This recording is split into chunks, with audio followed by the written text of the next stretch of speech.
Halo, selamat siang. Assalamualaikum warahmatullahi wabarakatuh. Salam sehat warga Magelang. Selamat berjumpa kembali dengan podcast Musik, ngobrol seru dan asik. RSUD Merah Putih, Kabupaten Magelang. Nah, Sobat Sehat, saya Ica akan mengajak Sobat Sehat semuanya untuk ngobrol-ngobrol di episode kali ini, episode 16.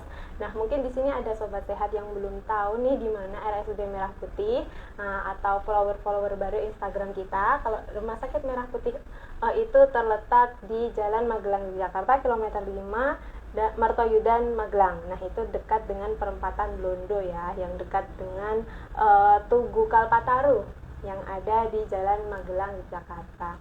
Nah, untuk Sobat Sehat semuanya nih yang mengajukan pertanyaan, boleh banget untuk komentar di bawah ya. Nanti kita akan jawab di sesi tanya jawab.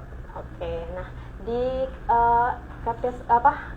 kesempatan kali ini, di episode 16 kali ini, di istirahat siang kita akan ngobrol-ngobrol nih dengan narasumber cantik kita yang sudah ada di samping Ica. Nah, beliau ini adalah dokter spesialis di Klinik Bedah RSUD Merah Putih. Selamat siang, dokter. Selamat siang, Mbak Ica. Apa kabar, dok? Baik, alhamdulillah. Sehat. Ya. Nah, dokter, kita kenalan dulu boleh ya? Boleh. Karena kan katanya banget. Tak kenal maka tak sayang. Oke. Silahkan perkenalkan diri, dokter. Iya, oke. Halo, saya Dr. Afriandi Frohmanika, spesialis bedah di Rumah Sakit Umum Daerah Merah Putih. Saya sudah berdinas di sini sejak awal berdiri. Jadi dari awal rumah sakit ini buka tuh, saya sudah ada di sini. Jadi memang sebagai pionir ya.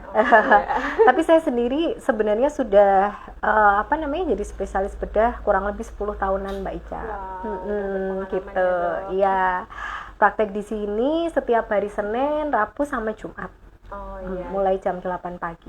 Oke, berarti dokter setiap pagi ya di sini ya, hari Senin, Rabu dan Jumat. Iya. Oke. Nah, baik, dokter Andrif. Dipanggil dokter Andrif aja ya? Iya, dokter Andrif. Nah, Sobat Sehat, di episode kali ini nih kita akan ngobrolin tentang suatu penyakit ya yang kita sebut kanker ya, dokter ya. Nah, mungkin warga Indonesia ya ataupun seluruh penduduk dunia ini menganggap kalau kanker itu adalah penyakit yang mematikan gitu ya, dok, karena kita semua juga takut ya kalau terkena kanker gitu. Nah, kanker yang di sini yang kita akan bahas adalah kanker yang identik dengan perempuan gitu, yaitu kanker payudara. Nah, dokter, di anggota tubuh kita ini kan sama ya, yang membedakan cuman jenis kelamin, laki-laki maupun perempuan. Payudara juga ada di laki-laki dan perempuan gitu, dokter. Nah, kalau kita lihat tren atau tingkatan kasus kanker di Indonesia itu semakin hari semakin kesini itu apakah semakin meningkat ataukah semakin menurun atau seperti apa, dok? Iya, jadi gini Mbak Ica, jadi memang karena memang gaya hidup kita yang semakin kesini kan semakin nggak sehat. Terus kita sering banget sekarang tuh udah mulai makan makanan yang junk food. Terus kemudian yang banyak pengawet. Ya kan? Kita sering tuh sekarang boleh sebut merek nggak ya? Ya misalnya mie instan, terus yang pakai kaleng-kaleng gitu. Jadi sebenarnya itu menjadi berbahaya karena dia mempunyai bahan pengawet yang lumayan banyak gitu. Terus kemudian kita era seperti ini kita jarang untuk berolahraga ya. Jadi semakin kesini kan kita, kalau dulu mungkin sering jalan kaki, pergi ke sekolah jalan kaki, naik sepeda gitu ya.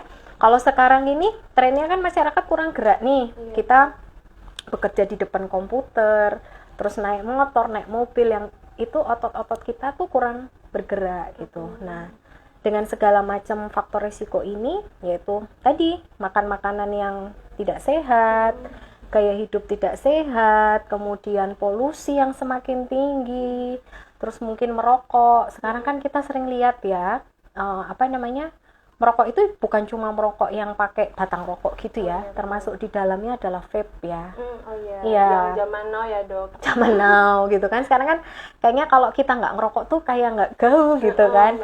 Nah, ini sebenarnya yang mempunyai peranan besar untuk kans kita semakin besar untuk terkena kanker ini, karena memang kanker itu sebenarnya radikal.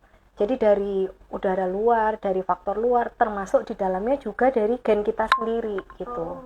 Iya, jadi itu gen kita tuh kayak terpacu gitu. Ketika ada polutan dari luar, dia terpacu untuk menjadi tidak normal.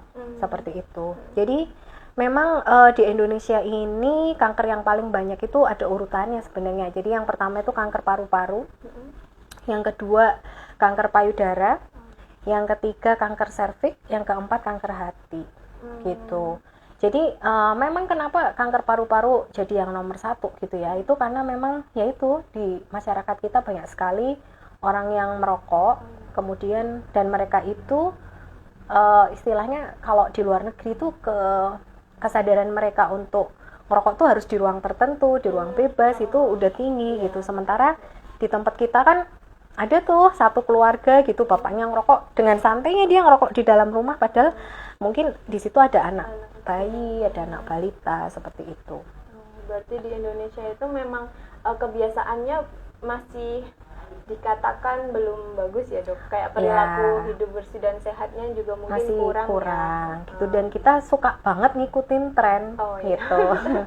Yang kedua kanker payudara. Jadi memang di beberapa tahun terakhir ini kanker payudara itu semakin sering kita temukan gitu, dan usianya itu relatif makin kesini makin muda. Jadi waktu saya awal-awal di spesialis bedah gitu ya, itu kanker payudara itu biasanya di rentang usia di atas 50 tahun gitu ya. Nah akhir-akhir ini itu sudah makin maju usianya. Jadi usia 35 tahun, usia 40 tahun itu sudah banyak yang terkena gitu, seperti itu.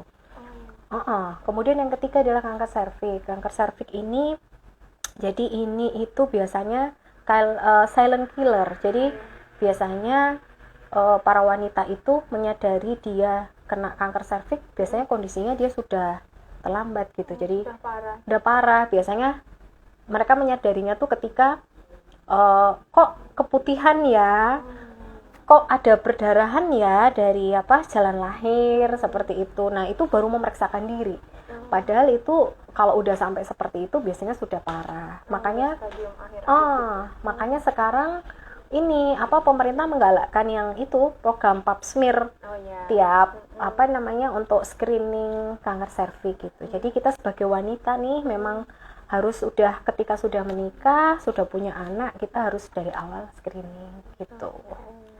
Berarti ada dua yang sepertinya itu mengganggu perempuan ya.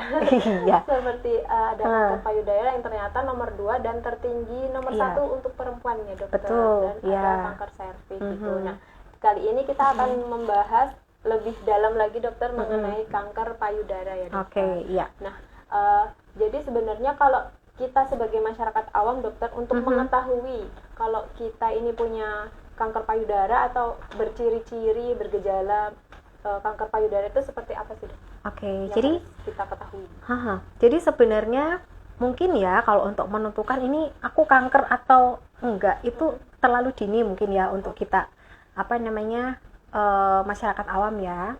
Mungkin yang lebih baik kita lakukan itu adalah dari awal adalah kita periksa diri kita sendiri, di payudara kita ini ada nggak sih benjolan gitu. Nah karena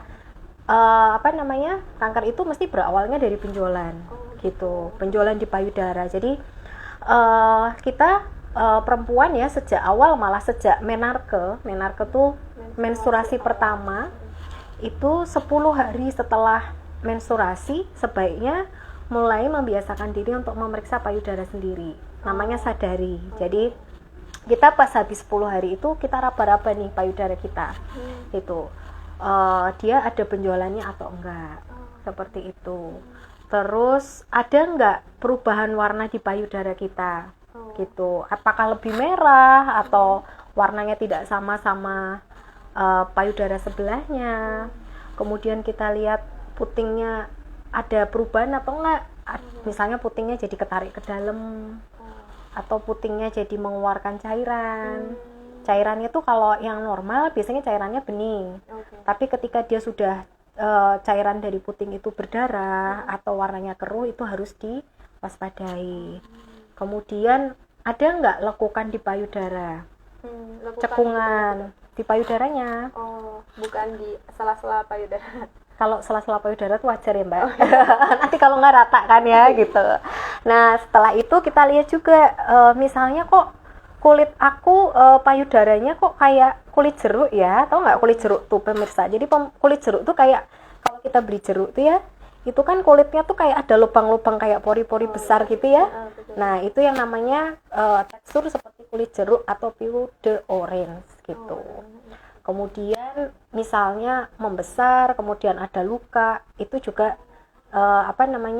harus segera kita curigai. Jadi ini nih sobat wanita, itu begitu kita merasa ada yang tidak normal dengan payudara kita, segera periksakan.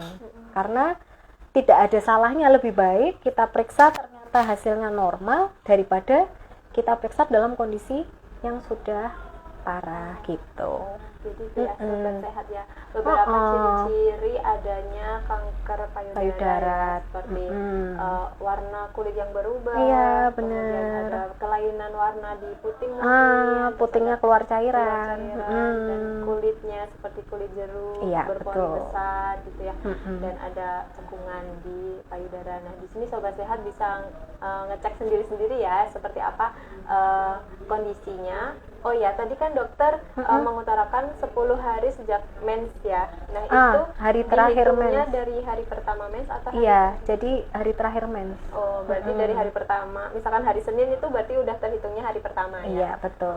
Nah, dihitung setelah mens kira-kira hari ke-10. Ya. Kenapa? Karena ketika kita meriksa payudara pas lagi mens, biasanya kan kita secara normalnya ya, ketika kita mau mens itu payudara kan jadi lebih sensitif. Sensitif, kemudian mesti jadi bengkak gitu. Jadi itu bisa mengaburkan pemeriksaan kita sendiri gitu. Jadi kalau udah 10 hari setelah menstruasi itu biasanya udah kondisinya tuh sudah normal ya. Seperti itu dokter. Nah, sobat sehat ini ada lagi. Seperti apa sih kalau misalkan tadi kan dokter mengutarakan kalau biasanya kanker itu ada benjolannya. Apakah setiap benjolan itu pasti kanker, dokter? Oh gini. Baik. Jadi benjolan itu tidak selalu kanker. Jadi memang di kedokteran itu namanya benjolan itu ada 2. Jadi yang satunya tumor jinak, yang satunya tumor ganas. Semua benjolan yang ada di tubuh kita itu namanya tumor, gitu ya. Cuma tumor itu ada jinak, kemudian ada ganas. Kalau tumor itu jinak ya berarti memang tumor jinak. Sementara kalau tumor itu ganas, kita menyebutnya sebagai kanker, kayak gitu, iya. Kalau untuk perbedaannya selain antara ganas dan jinak apa dokter? Kan kita belum tahu ya itu benjolan kanker atau cuman tumor gitu. Iya. Jadi sebenarnya kalau secara fisik itu kita tidak bisa mendiagnosa 100% ini ganas atau ini jinak gitu ya. Jadi kita bisa mendapatkan konfirmasi bahwa ini pasti jinak atau ini pasti ganas ketika benjolan itu kita ambil, kemudian ambilnya mestinya dioperasi ya. Dioperasi, kemudian nanti setelah operasi jaringan itu kita periksa ke laboratorium namanya patologi anatomi gitu. Nanti jaringan itu akan diperiksa di bawah mikroskop. Ini ke arah jinak atau ini ke arah ganas. Nah, dari hasil PA inilah yang kita bisa bilang bahwa ini tumor jinak atau ini tumor ganas. Seperti itu. Kalau untuk benjolannya itu dokter, misalkan kita saat ini menemukan ada benjolan kecil terus kita diamin dulu ya, biasanya kan masih denial, ini mah nggak apa-apa gitu, belum mau periksa. Terus ternyata kok bulan depan ada lagi, tapi ini udah agak lebih besar gitu. Apakah untuk ukuran itu bisa menentukan jinak dan ganasnya? Sebenarnya nggak bisa. Jadi karena yaitu tadi, jadi bahwa kita bilang ini 100% ganas atau ini jinak itu hanya bisa terlihat setelah diperiksa namanya patologi anatomi. Jadi kalau masih berupa ukuran bisa aja. Jadi misalnya nih ya, ibu menyusui nih. Ibu menyusui itu namanya mastitis ya. Pernah nggak pemirsa tuh ada yang ketika habis menyusui payudaranya ngerangkai, kemerahan, besar. Itu kan juga cuma dalam hitungan hari ya, tiba-tiba jadi besar. Padahal itu sebenarnya bukan sebuah keganasan gitu. Itu isinya biasanya nanah karena ASI yang tidak bisa keluar gitu. Jadi memang kita tidak bisa menentukan ini tumor jinak atau ini tumor ganas atau kanker dari ukuran gitu. Nah itu ya sobat sehat. Jadi kalau misalkan sobat sehat ini menemukan adanya benjolan di payudara maupun sebenarnya di bagian lain juga ya, tetap harus diperiksakan gitu, nggak cuma di payudara aja gitu. Misalkan sobat sehat saat ini nggak ngerasain apa-apa, terus nanti suatu ketika sobat sehat melakukan sadari ya tadi yang katakan untuk periksa payudara sendiri dan menemukan ada benjolan, segera aja untuk diperiksakan, silahkan. Nah, kemudian dokter, kalau misalkan artinya kita harus segera memeriksakan diri atau deteksi secara rutin ya dok, ataukah nggak harus rutin, misalkan tahun sekali atau tetap setiap bulan atau seperti apa dok? Nah, jadi gini, ketika kita punya benjolan sekecil apapun, artinya misalnya kita ngerapuk payudara, ternyata ada benjolan sebesar biji kedelai kan kecil banget, tapi kan itu keraba ya, itu harus segera diperiksakan gitu. Kemudian kalau kita usia di atas 40 tahun tidak teraba benjolan, itu tetap kita harus melakukan screening untuk tumor payudara gitu. Jadi tetap kita periksakan, nanti screeningnya bisa pakai USG awalnya. Ya, nanti dari USG itu misalnya, oh ternyata kok ada kecurigaan nih, ada benjolan tapi kok belum kelihatan, nanti bisa kita lakukan mamografi. Itu biasanya kalau tidak ada. Jadi gini, misalnya pada pemeriksaan USG pertama dia aman, artinya tidak ditemukan kecurigaan, biasanya nanti USG lagi setahun lagi gitu. Tapi misalnya ada kecurigaan, biasanya nanti di mamografi, misalnya mamografi hasilnya normal nih, baik-baik aja gitu, bisa nanti per 6 bulan. Seperti itu. Berarti tetap rutin ya walaupun iya. Dan ini juga harus kita lebih aware ketika, jadi misalnya gini, Mbak Ica punya tante atau punya ibu atau punya adik atau punya kakak yang dia punya riwayat tumor payudara gitu, itu juga kita harus lebih aware gitu, karena 95% kanker payudara itu dia akan karena secara genetik dia punya kemungkinan untuk terjadi kanker payudara. Oh, berarti menurun ya dok? Bisa dikatakan seperti itu? Bukan menurun, tapi lebih ke gen. Oh iya. Gen, karena gennya kan sama ya. Misalnya Mbak Ica sama saya kakak adik seperti itu. Jadi itu punya resiko yang lebih besar dibandingkan dengan orang yang secara genetik kakaknya, adiknya, ibunya, tantenya atau eyangnya yang tidak punya, seperti itu. Makanya kok di luar negeri ya, tahu ini nggak, siapa namanya artis istrinya Brad Pitt, siapa? Angelina Jolie. Angelina Jolie. Jadi Angelina Jolie ini ibunya dia terkena kanker payudara, gitu. Nah, si Angelina Jolie ini bahkan sebelum dia dideteksi ada benjolan, dia sudah melakukan mastektomi. Jadi iya, jadi payudaranya Angelina Jolie itu sudah diangkat semua dua-duanya, karena dia tahu resikonya dia untuk menderita kanker yang sama itu 95%. Jadi udah diangkat semua, terus kemudian kok sekarang masih punya ya dokter gitu. Ya, karena dia pakai implan. Jadi kalau di luar negeri karena sudah sedemikian ini ya majunya gitu, jadi di sana seperti itu, ketika ini punya genetik untuk kena CA payudara, kanker payudara, langsung sudah di mastektomi. Kemudian untuk secara kosmetik biar bagus ya dikasih itu implan itu, jadi masih cantik gitu. Jadi nggak usah khawatir gitu. Nah dokter, kan payudara kan ada di laki-laki dan perempuan. Apakah yang menderita kanker payudara itu biasanya hanya yang sudah dewasa, ataukah laki-laki juga bisa atau anak-anak juga bisa dokter? Ya, kalau ini bicaranya tumor atau kanker? Dua-duanya boleh. Oke. Kalau yang namanya tumor payudara itu bisa dialami oleh semua usia. dan semua gender gitu ya kalau tumor ya. Jadi kalau biasanya pada anak-anak yang menarke gitu biasanya dia kenanya FAM, tumor jinak ya. Ini karena apa? Karena memang hormon estrogen yang berperan di situ gitu. Pada laki-laki pernah nggak Mbak Ica ketemu cowok yang punya payudara? Iya. Ya. Ya, jadi ada pada laki-laki ada yang namanya ginekomastia. Jadi payudaranya dia membesar kayak pada perempuan. Seperti itu karena dia hormon estrogennya itu tinggi.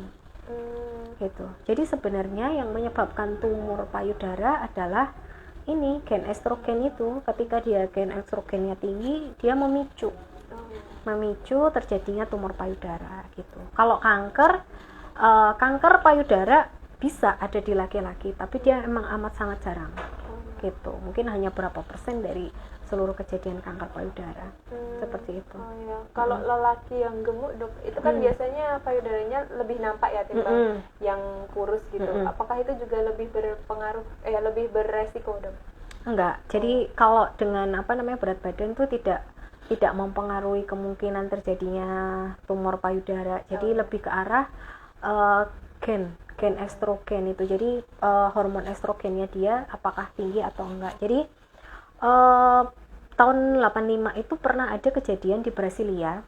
Jadi seorang ibu yang sedang hamil itu dia itu pengen anaknya tuh punya protein yang tinggi gitu. Jadi tiap hari dia konsumsi daging ayam itu seharinya 5 kilo. Jadi memang kalau cuma kita doang kan ya yang kalau daging ayamnya sepotong nasinya gede gitu ya. Kalau di luar negeri itu justru kebalik kan. Jadi daging yang besar, karbohidratnya yang kecil. Nah, dia karena pengen aku biar anakku bergizi nih gitu. Sama dia itu dikasih tiap hari dia makan daging ayam 5 kilo.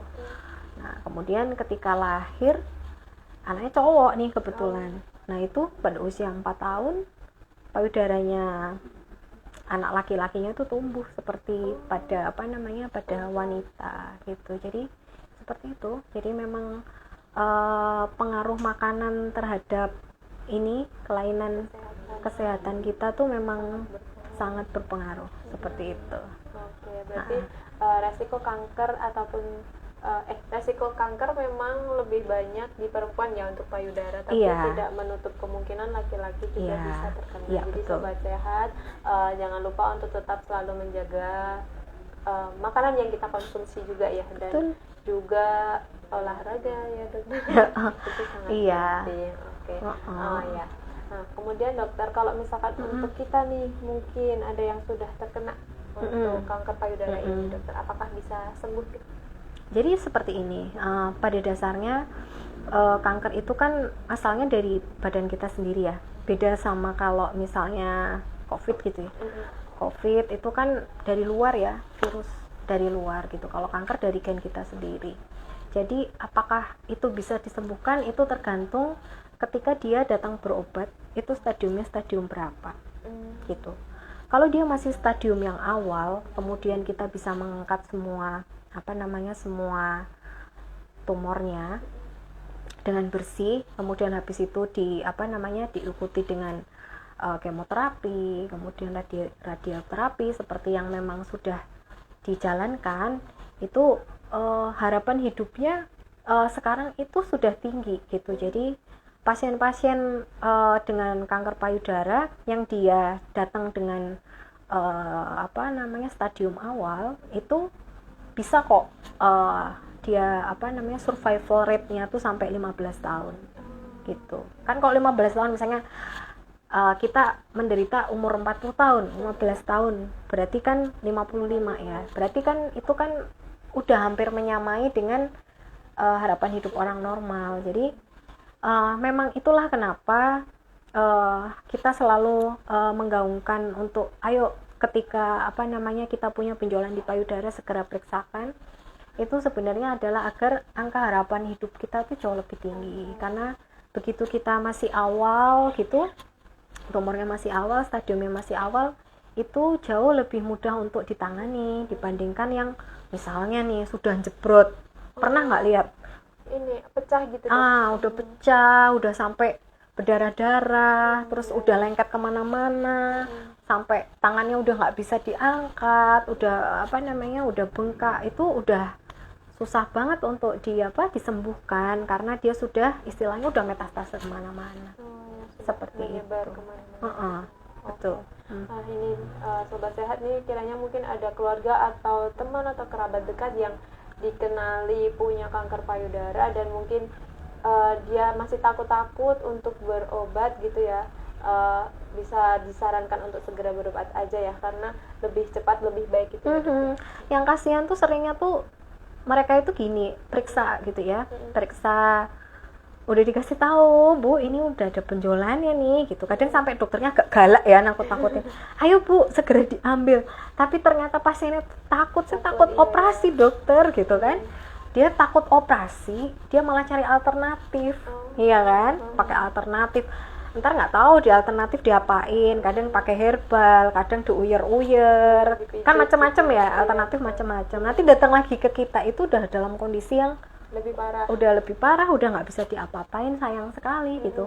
Jadi ibu-ibu, mbak-mbak, tante-tante, jadi kalau misalnya memang udah ada benjolan, walaupun itu kecil, walaupun cuma sebiji kedelai gitu, udah periksain aja gitu. Operasi nggak sakit kok gitu, kan kita dibius ya, jadi nggak kerasa, daripada nanti udah terlanjur. Kayak gitu. Betul banget nih.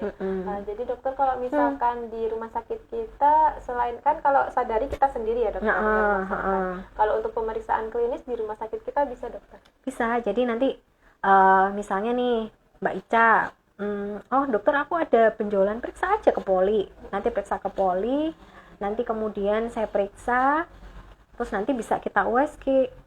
Di USG itu nanti untuk menentukan ini arahnya kemana gitu, curiganya kemana nih, ke ganas atau ke jinak, terus sudah sampai mana, apakah di ketiaknya sudah ada benjolan juga atau belum gitu. Jadi di sini bisa kita melakukan USG mamai.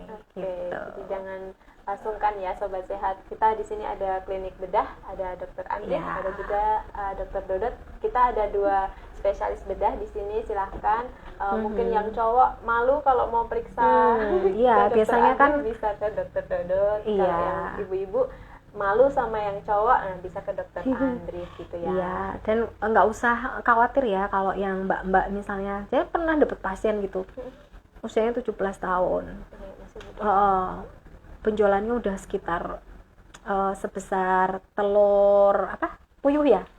Nah itu, ibunya khawatir, dokter nanti kalau anak saya belum menikah, nanti kalau dioperasi ada lukanya gitu, bekasnya gitu. Nggak usah khawatir, sekarang kan udah zamannya udah canggih ya. Jadi insya Allah kita sebagai, apalagi sesama perempuan ya, kita sama-sama perempuan pengennya payudaranya walaupun bekas operasi ya nggak kelihatan gitu kan. Nanti bisa kok kita bikin gimana lukanya tuh nggak kelihatan. Kalaupun kelihatan, misalnya ternyata ada resiko keloid atau apapun gitu. Sekarang kan udah banyak ya pengobatan, udah ada salep, udah ada macam-macam. Jadi nggak usah khawatir gitu. Jangan takut, jangan malu ya. Iya. Oke. Nah dokter, kalau untuk sobat sehat nih kiranya yang mau periksa gitu, sebenarnya prosedur pengobatannya untuk kanker ini seperti apa dok? Prosedur pengobatan kanker, ya pertama kan mesti kita periksa ke poli. Nah ke poli nanti kalau saya biasanya tetap benjolan itu tetap kita USG dulu, karena kita harus tahu ini kira-kira arahnya kemana, ukurannya seberapa, kemudian sudah ada perlengketan ke bagian mana aja gitu ya. Nah mungkin setelah itu nanti kita cek di lab. Kalau labnya normal, kemudian prosedurnya ya kita ambil benjolannya. Nanti setelah benjolannya diambil, nanti kita akan cek di laboratorium patologi klinik yang tadi saya cerita. Nanti dia apakah dia jinak atau dia ganas, seperti itu. Kalau dia jinak ya sudah diambil, sudah selesai. Gitu. Kalau ternyata hasilnya ganas dok? Kalau ganas nanti kita lihat lagi. Kalau misalnya dia masih bisa mobile, biasanya kita prosedurnya adalah payudaranya diangkat. Itu payudaranya diangkat semua itu, sama misalnya ada benjolan di ketiaknya juga diambil, seperti itu namanya mastektomi.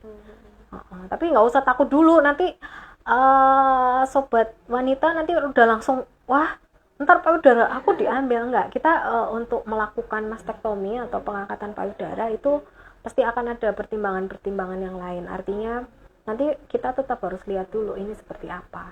Seperti itu. Karena kan mungkin warga masyarakat juga takutnya operasi itu seperti itu ya dok. Kalau operasi kan biasanya tuh mengambil sesuatu bagian dari kita, jadi kita kehilangan itu. Apalagi kalau payudara kan bagi perempuan itu hal yang sangat indah dan harus dihilangkan gitu. Terus kita kehilangan payudara misalkan sebelah, jadi kayak cuma sebelah gitu kan, takutnya kayak gitu, takutnya apalagi yang belum menikah mungkin ya, jadi kayak kehilangan interest gitu laki-laki terhadap kita gitu, takutnya seperti itu ya. Apakah setiap kanker payudara itu harus diangkat dok? Ya, jadi makanya dari awal kita kan harus ngasih tahu kalau ini masih stadium awal, artinya benjolannya misalnya masih kecil, masih 3 sentian, di bawah 3 senti, kita itu bisa ngambil tumornya aja. Jadi payudaranya asal yang kita ambil itu udah semua tumor beserta jaringan yang sehat, biasanya itu sudah aman gitu. Jadi nanti untuk pengamanannya biasanya nanti ada kemoterapi gitu, tapi tidak harus satu payudara. Makanya sebenarnya ini nanti ada mastektomi atau enggak itu adalah tergantung stadium tumornya itu sendiri. Makanya kita dari awal, ayo mumpung belum kemana-mana, belum besar, segera periksakan biar nggak harus satu payudara yang diambil, tapi tumornya aja. Dan satu lagi mbak, misalnya memang ini ya, memang dia sudah tumor payudara, memang harus diambil payudaranya. Untuk apa kita punya payudara masih utuh tapi dia ternyata ada kankernya, kan gitu. Lebih baik kita nggak punya payudara tapi sehat. Seperti itu. Seperti itu ya. Bisa menjadi pertimbangan ya sobat sehat untuk segera memeriksakan diri ataukah mau ngekip sakit itu sendiri. Oke. Nah dokter, kalau misalkan sudah ada pengobatan seperti itu, lalu biasanya yang dirasakan apa sih dok? Maksudnya? Habis operasi nih, terus kan udah nggak ada nih benjolannya, kemudian atau udah dilakukan kemoterapi, itu seperti efek sampingnya lah dok gitu kalau sudah melakukan pengobatan selain kita sendiri jadi sehat ya.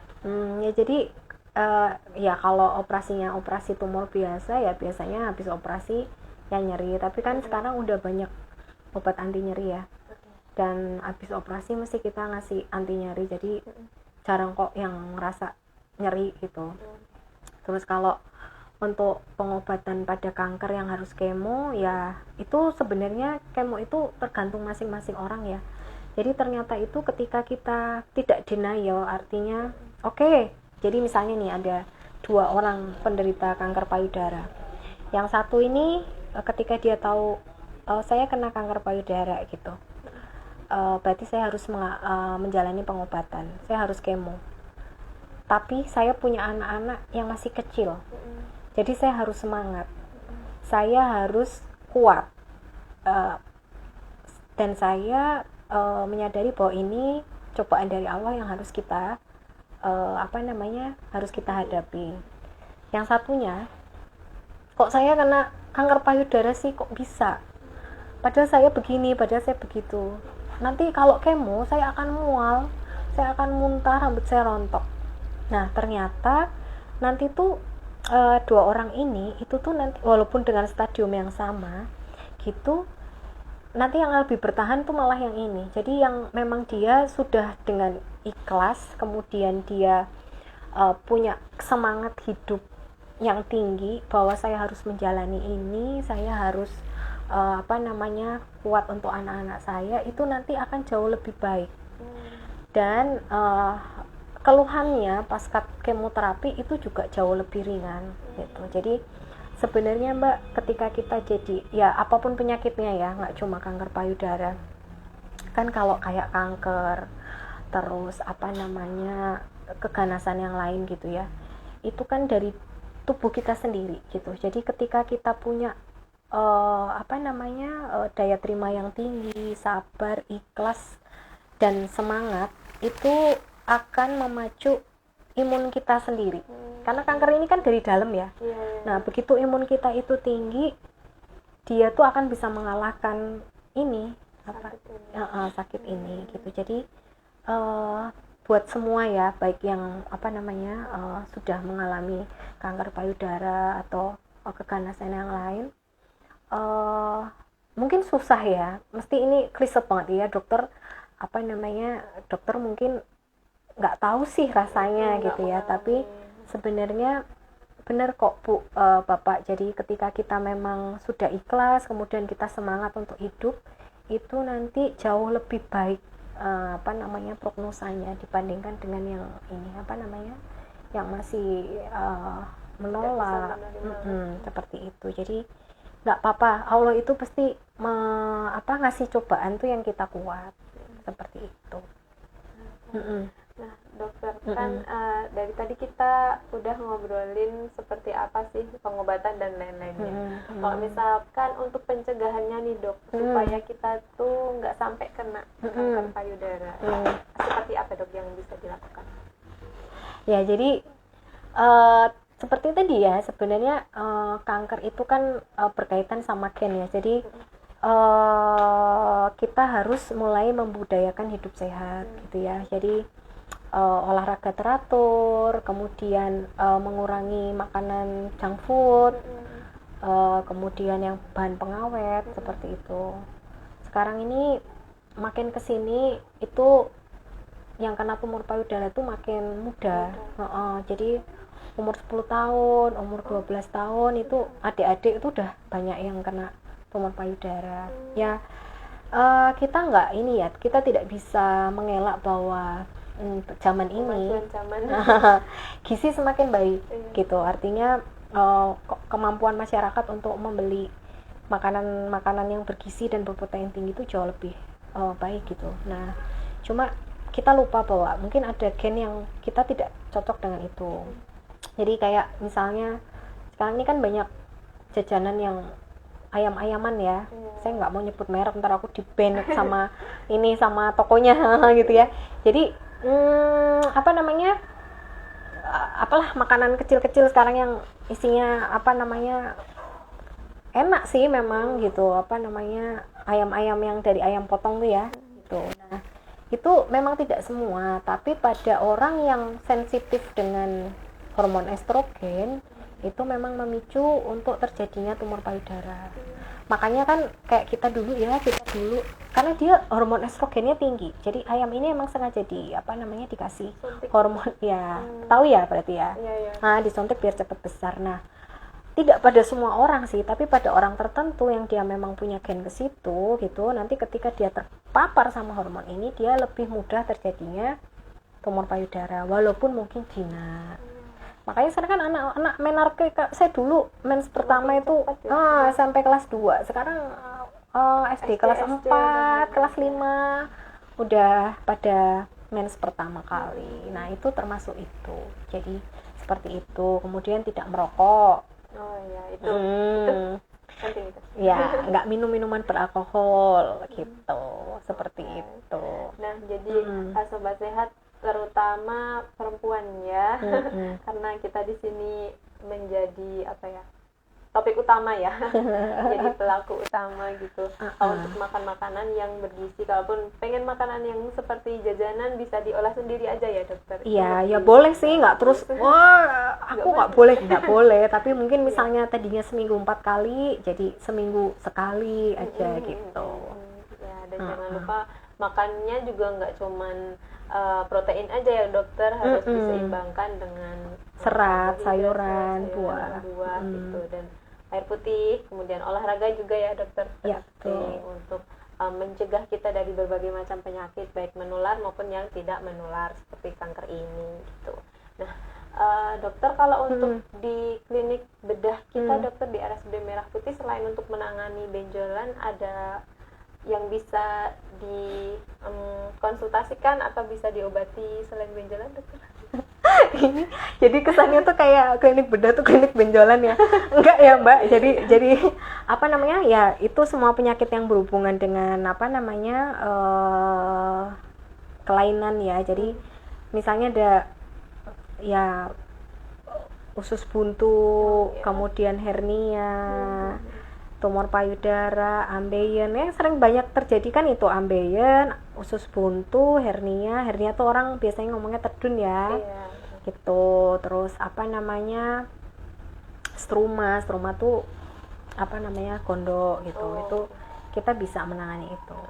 Itu ya, jadi sobat sehat yang kira-kira memiliki kasus seperti itu dan bingung mau berobatnya kemana ya, takutnya kalau di bedah nanti dioperasi gitu, padahal kan nggak semuanya seperti itu ya. Jadi bisa dikonsultasikan terlebih dahulu nih ke klinik bedah gitu. Nah dokter, kita saatnya masuk ke sesi tanya jawab. Dokter, ada beberapa pertanyaan yang sudah masuk ke RSUD Merah Putih. Ini kita akan bahas ya. Untuk yang pertama, dokter, katanya menyusui itu bisa mencegah kanker payudara.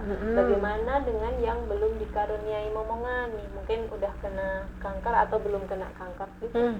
Apakah lebih besar resikonya terkena kanker payudara, sedangkan laki-laki tidak menyusui tapi jarang kena kanker? Jadi kembali lagi, jadi sebenarnya kanker payudara itu erat hubungannya dengan hormon estrogen gitu. Kenapa wanita yang menyusui jadi punya kans lebih rendah daripada yang tidak menyusui? Karena ketika kita menyusui, hormon estrogen itu terlepas semua, gitu. Sementara kalau yang tidak menyusui itu kan estrogennya tidak keluar gitu ya. Terus kemudian kenapa laki-laki jarang? Ya karena memang laki-laki dia punyanya hormonnya testosteron, dia nggak punya estrogen seperti itu. Jadi bukan terus kalau menyusui pasti tidak terkena kanker payudara, enggak ya. Cuma pada wanita yang menyusui mengurangi resiko terjadinya kanker payudara seperti itu. Dan tidak juga bahwa yang tidak menyusui misalnya belum punya momongan pasti nanti kena kanker payudara, itu juga enggak. Cuma resikonya jadi lebih tinggi. Jadi artinya lebih aware. Jadi nanti misalnya udah 40 tahun screening gitu, kita cek USG gitu, periksa. Jadi gitu. Seperti itu ya. Memang mungkin lebih beresiko tapi tidak selalu ya. Tidak selalu.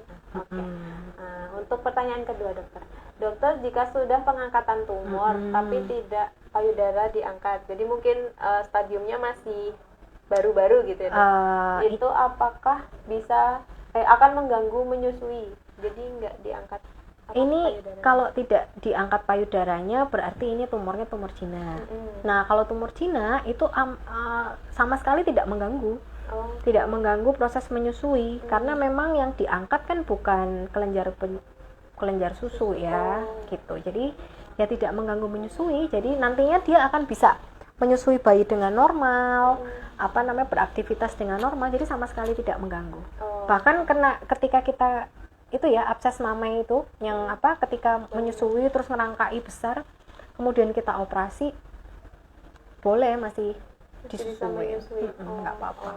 Seperti itu ya. Nah kemudian ada lagi, berapa lama kemungkinan hidup penderita kanker payudara berdasarkan masing-masing stadium, dok? Apakah bisa disembuhkan?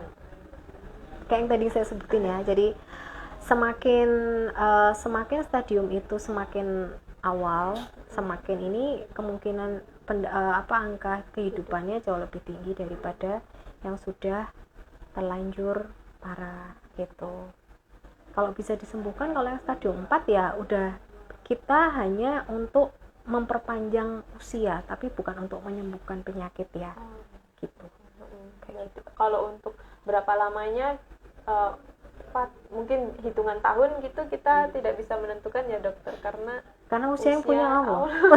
Ya, tapi enggak ya, tapi kita setidaknya ada rata-rata bisa berusaha untuk memperpanjang hidup dengan memeriksakan diri semakin cepat semakin baik. Betul. Gitu ya sobat ya. Nah lagi dokter, ada nih pertanyaan, beberapa kanker ada yang menjalar. Kalau kanker payudara biasanya menjalarnya ke bagian apa? Misalkan cuma satu kenanya, apakah bisa kena lagi satunya? Gitu. Bagaimana supaya tidak menjalar? Biasanya payudara kanan sama payudara kiri itu beda. Jadi artinya kalau yang kena kanan, nanti kalau menjalar dia pasti ke ketiak kanan. Gitu. Ya, karena dia yang paling dekat. Jadi penyebaran kanker itu berdasarkan kelenjar limfe. Kelenjar limfe payudara tuh biasanya ke ketiak. Jadi makanya kalau payudaranya ada benjolannya, kita juga ngecek tuh pas USG, ketiaknya juga dicek. Di situ udah ada pembesaran kelenjar limfe belum gitu. Yang ketiga biasanya ke liver, ke hati. Ke hati. Jadi makanya ketika kita kena kanker payudara nanti tiap berapa tahun gitu akan di screening di USG apakah ada ke situ. Kemudian ke paru-paru karena kan deket. Misalnya dia payudaranya udah nempel sampai ke tulang, kan paling deket mesti ke paru-paru ya, gitu. Yang keempat biasanya ke otak. Ke otak. Jadi saya punya tuh tante gitu ya, tante saya gitu. Itu dia kena kanker payudara, kemudian udah di mastektomi, udah kemo, udah radioterapi, udah bagus tuh gitu. Screening itu waktu itu belum screeningnya baru screening ke liver sama ronsen torak, aman gitu ya. Suatu saat bangun tidur dia tuh bingung, dia teriak, aku di mana ini gitu. Terus mas, dia ngomong sama suaminya, itu kok ada anak kecil di tempat tidur, itu siapa? Dia lupa sama anaknya. Gitu. Dia bangun, itu mendadak, itu dia tiba-tiba tidak mengenali anaknya. Akhirnya sama om saya sama suaminya dibawa ke rumah sakit gitu. Nah ternyata kankernya itu bukan bermetastasenya nggak ke paru-paru karena paru-parunya bersih, nggak ke liver, tapi ternyata ke otak. Jadi di otaknya tuh sudah berkembang ke situ. Nah kita taunya ya karena dia tiba-tiba tidak kenal sama anaknya gitu. Nah kalau udah ke otak ya udah susah gitu. Jadi cuma berapa bulan terus nggak ada tante, seperti itu. Jadi memang kadang kita tidak tahu dia mau nyebar kemana nih gitu. Padahal dia sudah menjalani menjalani tahapan pengobatan dengan baik gitu. Artinya semuanya dijalani sama dia, kemo, radioterapi, semuanya selesai gitu. Cuma ternyata ya seperti itu. Jadi untuk diketahui ya, tadi pertanyaan menjalar biasanya kemana gitu ya. Yang dekat-dekat situ yang ya. dekat-dekat dulu kalau biasanya. Yang kiri dokter, apakah ke jantung? Kalau ke kiri? Enggak, Mbak. Kalau tetap biasanya kelenjar limfe dulu, terus kemudian mungkin paru-paru, terus baru liver, terus ke yang lain. Kalau jantung jarang, karena dia jantung kan ini ya, darah yang di jantung itu kan gerak terus ya. Jadi dia jarang tuh bisa dia nempel di situ. Gitu ya. Seperti itu ya. Nah, untuk pertanyaan berikutnya dokter, apakah obat kanker, terutama kanker payudara ini dikonsumsi seumur hidup dok? Kemudian apakah ada obat khusus kanker? Nah, jadi kalau konsumsi seumur hidup itu tergantung stadiumnya, seperti yang tadi saya bilang. Jadi kalau masih stadium awal, misalnya ini kemoterapinya sekian siklus gitu, begitu dia 6 siklus sudah selesai, nanti biasanya akan di screening, dicek livernya ada nggak, paru-parunya ada nggak, kelenjar limfenya aman nggak. Begitu ini aman, biasanya di stop. Tapi nanti 6 bulan dia ini lagi screening lagi. Kalau masih aman lagi berarti masih di stop. Tapi kalau nanti ternyata ternyata di stop kok jadi kesini, ya nggak boleh di stop. Jadi harus harus diteruskan gitu. Sampai dengan screening berikutnya yang bisa nggak ada gitu misalkan. Betul. Apakah ada obat khusus? Ya ada. Memang kanker itu kan kanker payudara pun kan ada 2 jenis. Ada yang BR1CA sama BR2CA. Nah itu kalau itu beda, pengobatannya beda gitu. Jadi yang satu hormonal, yang satu kemo. Jadi memang itulah kenapa benar-benar harus ditentukan nih kankernya ini jenisnya yang mana, karena jenis kanker payudara itu macam-macam gitu, nggak cuma satu. Seperti itu ya.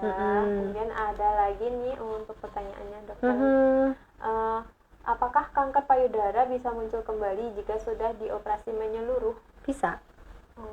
Kenapa tuh? Bisa, karena kita tidak pernah tahu yang namanya ini nih, sel kanker itu kan kecil banget. Kita kan nggak pernah tahu tuh dia tuh sebenarnya sudah masuk kemana. Nah ketika dia masih walaupun sedikit dia udah ada ke pembuluh darah, kan dia bisa kemana-mana, bisa nyebar kemana-mana. Berarti dia mengikuti darah. Iya, berjalan gitu. Iya, darah dan kelenjar limfe. Itulah kenapa dia butuh kemoterapi. Itu kan untuk kemoterapi ini kan sifatnya tuh dia untuk mencegah biar yang udah beranak pinak itu, misalnya kita udah diambil nih payudaranya, jadi yang udah terlanjur kemana-mana itu kalau bisa di stop, jangan kemana-mana. Sebenarnya itu fungsinya. Jadi sobat sehat nih tetap waspada ya. Walaupun kita belum kena ataupun sudah pernah kena, tapi tetap jangan lupa untuk selalu cek kesehatan ya, screening itu tadi untuk deteksi. Makanya walaupun sudah bebas ya, misalnya kena kanker payudara, tetap nanti biasanya akan ada follow up. Iya. Jadi 6 bulan bersih aman, mundur jadi setahun. Setahun kok bersih aman, mundur lagi jadi 2 tahun. Biasanya gitu. Nanti kalau udah 2 tahun berturut-turut bebas, udah aman biasanya. Gitu. Oke, jadi seperti itu gini ya sobat sehat semuanya. Untuk yang sudah pernah kena, jangan lupa jangan terus aku udah nggak ngerasain apa-apa kok, udah nggak usah berobat lagi. Jangan ya, padahal ini sangat penting dilakukan. Walaupun nggak cuman kanker aja ya dokter, kayak seperti penyakit-penyakit yang lain juga sebaiknya tetap dicek secara rutin gitu. Oke. Nah, untuk sobat sehat nih yang kira-kira ingin periksa ke dokter Andrif ataupun ke klinik bedah di RSUD Merah Putih, kembali lagi diingatkan prakteknya setiap apa dokter?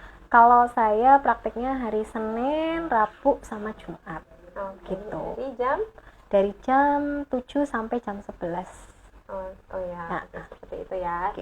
Kalau untuk hari Selasa, Kamis atau Sabtu, dokter? Dengan dokter yang lain. Seperti itu ya. Sobat sehat. Jadi jangan takut untuk ke Merah Putih, RSUD Merah Putih kita ada klinik bedah setiap hari berarti ya dok, setiap dari hari. Senin sampai Sabtu. Cuma untuk dokternya hari Senin, Rabu, Jumat dengan dokter Andrif gitu. Ya.